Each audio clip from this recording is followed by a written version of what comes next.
معزز دوستو، بعض جانداروں کے سیکس سے متعلق رویے انتہائی عجیب و غریب اور حیران کن ہیں۔ جیسے شہد کی نر مکھی زندگی میں بس ایک ہی دفعہ ملاپ کرتی ہے اور اس ملاپ کے فوراً بعد ہی مر جاتی ہے۔ آپ نے اکثر گھر کے صحنوں یا سڑکوں پر شہد کی دو مکھیوں کو لڑتے ہوئے دیکھا ہوگا، جیسے وہ بڑی ہی تکلیف میں ہوں اور ایک دوسرے سے جان چھڑوانے کی کوشش میں ہوں۔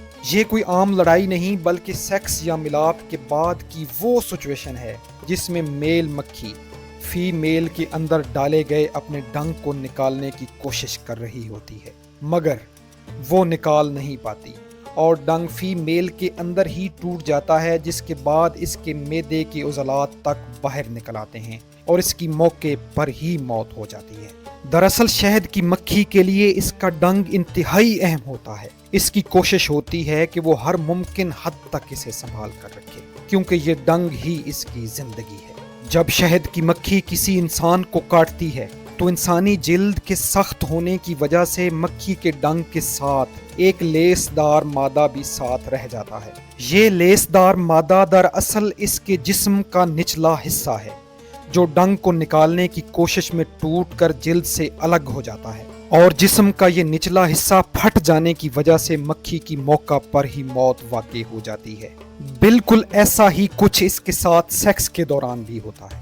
لیکن دوستو، سیکس اور موت کی یہ جنگ ادھر ہی ختم نہیں ہوتی، بلکہ دوسرا میل آگے آتا ہے اور فی میل کے اندر پھنسے ہوئے پہلے والے میل کا ڈنگ نکال کر اس میں اپنا ڈنگ داخل کرتا ہے۔ لیکن اس میل کا انجام بھی پہلے والے سے کچھ مختلف نہیں ہوتا، اور یوں سیکس اور موت کا یہ کھیل جاری رہتا ہے۔ لیکن یہ اس جنگ کا بالکل آخری مرحلہ ہے۔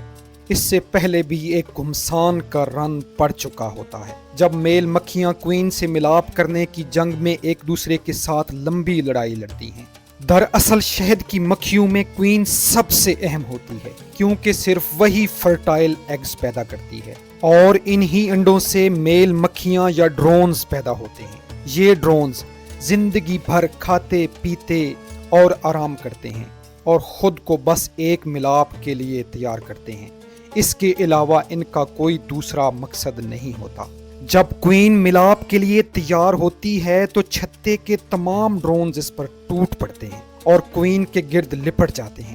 مکھیوں کا یہ گچھا اس وقت بالکل ایک گیند یا بال کی طرح نظر آتا ہے۔ ڈرونز ایک دوسرے کو منہ سے، ٹانگوں سے کوئین سے دور دھکیلنے کی کوشش میں لگ جاتے ہیں۔ یہ لڑائی کافی دیر تک چلتی ہے۔ آہستہ آہستہ کمزور امیدوار میدان چھوڑ کر بھاگنے لگ جاتے ہیں۔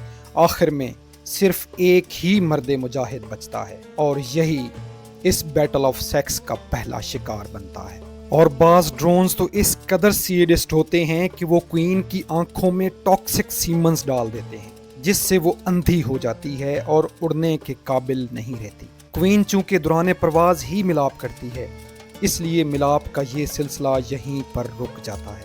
شہد کی مکھیوں کے چھتے میں بھی مائٹ از رائٹ کا ہی اصول چلتا ہے۔